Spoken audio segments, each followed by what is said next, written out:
What's up, YouTube? Capital G here, looking at a brand new card from the 20th anniversary pack called Dueltainment. Now, this is interesting because I thought that we already knew all the contents of this pack, which means that there could be some more hidden cards out there that we just don't know about. We could be seeing new cards for Lyrical Lucinia, or maybe Melodious, Raid Raptors, Wind Witches, Lunar Lights, even though some of those are already getting cards confirmed in this pack. It's just there are a couple more cards that we could potentially get revealed, and that's exciting to me because I would love to see like a new Wind Witch card or even a second Lunar Light card in this set. Now, this card to me feels like a Yuya card, even though it has Sky Magician on the artwork, which is Yuya's father, Yusho's card. So I'm not sure which one of those guys plays this card. Maybe neither one of them does. Maybe it's a brand new card. But anyways, it's a field spell, and even though I was all ready to completely shit on this card and be like, I can't use this against Metaphors, this card is trash, these effects are too hard to activate, I do like to look at, like, number one, what this card is intended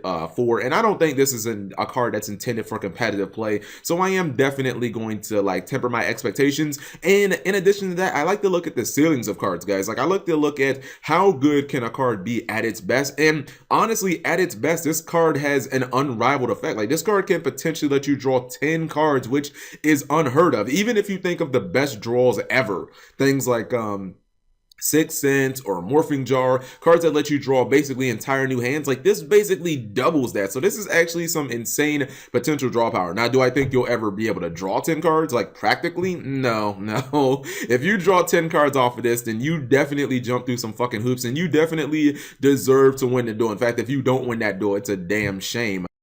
Alright, so let's look at the effect of this bad boy. Each time each one of these conditions is fulfilled in one turn by a player, that player draws 2 cards, 1 per turn for each. Special summon 5 monsters with different levels at the same time. A monster they control battled 5 times. They activated a card or effect that is chain link 5 or higher. They roll a die or flip a coin 5 times, taking damage so that their life points becomes 500 or less. So some of these actually aren't even that difficult. I immediately look at the chain link 5 or higher one, or the special summon 5 monsters, and I'm like, yeah, there are some decks in the game that can do that. I mean, if you look at a deck like Paleozoic, you could definitely run a couple of high link chain cards like Accumulated Fortune and just kind of mix that in with your basic Paleozoics, and you can easily get to chain link 5 in Paleozoics. I mean, you might need 1 chain link from your opponent, but getting chain link 5 or higher, you can get there pretty much like every single turn, or at least I could see you doing that a couple of times in a duel. Special summoning 5 different monsters with different levels. Also, a deck like but what's it called, Pendulum Magicians, not that difficult. Pendulum Magicians have pretty much every level 7 through 1, and they can blow up their own cards with Sky Iris. They can blow up their own cards with Wisdom Eye. So basically, being able to pendulum summons not that difficult, or even like other mass special summoning cards, things like Soul Charge. Now, I would like to point out this effect right here, taking damage so that their life points becomes 500 or less. People are saying, oh, Backs to the Wall is a +4 now. Like, no, it's not. It doesn't work with Backs to the Wall because it does not work with cost. So you will not draw cards, like, you won't draw cards off of things like, let's just say for some reason that Dimension Fusion gets unbanned. Like, you wouldn't draw cards from that. You won't draw cards from Backs to the Wall. I don't think you draw cards off of Soul Charge as well. But this one right here about rolling dice and flipping coins, like, I could see Konami randomly in the future releasing maybe an archetype that revolves around that, and they totally forget about Dueltainment, and it might end up becoming like very viable. So this is a casual card, guys. I'm not going to compare this to like competitive cards, and I do think that some of these can potentially be